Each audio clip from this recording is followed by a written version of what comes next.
In the second half, let's talk a bit of politics. We'll begin in Lagos, where the House of Assembly is urging the National Assembly to take agitations for the restructuring of Nigeria seriously, especially as Nigeria marks its 22nd year of unbroken democracy. Abimbola Agbebi reports. The call for a review of Nigeria's constitution, restructuring and true federalism formed part of the deliberations at Lagos State House of Assembly.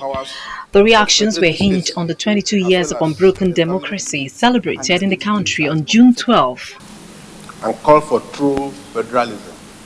The lawmakers are worried that despite the enthronement of democracy and its benefits, the country is still grappling with insecurity among other challenges.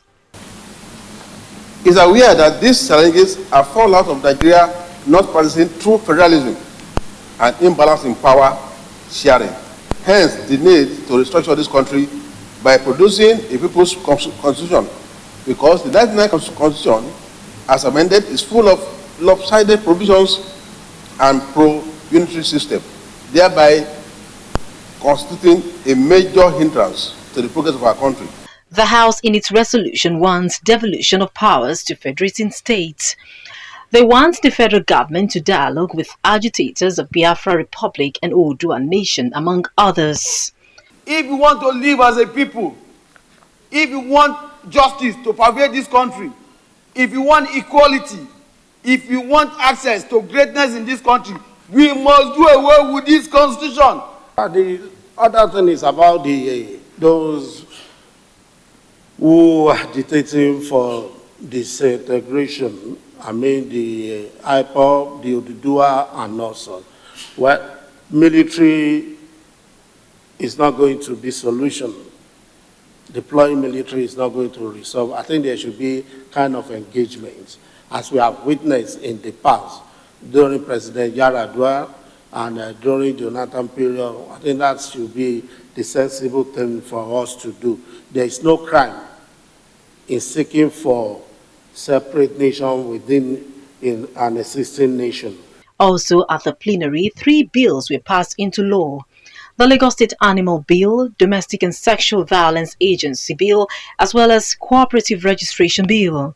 Speaking to journalists at media briefing, the lawmaker spoke on the intent of the bill.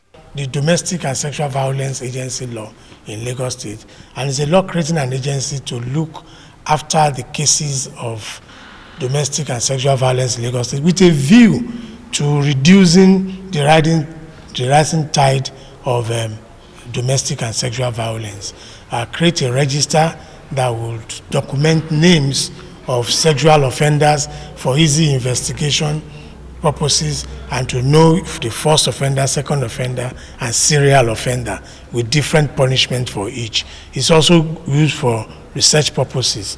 And it also will make their identity taken care of because of their future engagements in Lagos State. And also, it's going to be a form of reservoir to keep records of all of the victims, and well, now it will be known as survivors, not victims. And also the perpetrators of this evil, their names will be put on the sex offenders register, so that people who want to employ them in future will go online and find their names there, and then you know who to run away from and who to be able to deal with here in Lagos State. All of these things is just to be able to provide security for our people in the face of the spiking, the spike. We must take it to cognizance that cooperative societies are very, very important. They are the ones that stimulate the economy of the city. By putting their resources together, instead of individual using this, collectively they can do better if they join hands together. But if there is no law that regulates it, we have seen a lot of investment, fraudulent practices, taking away money from unsuspecting people. So this law deals seriously with it. And the purpose of that bill is more or less like 2 things. Number 1, the welfareism of animal. You know that in this part of the world, the way we take care of our animal cannot be compared with what they are doing in the same claim. People just believe that for having animal, it depicts the name animal, that because I'm the animal, I'm the owner of that animal. Even if I want to slaughter it, I might not even give the animal food for 1 week or 2 weeks before I... The bills have been forwarded to the governor and now await his assent. Abimbola Agbebi, TVC News, Lagos.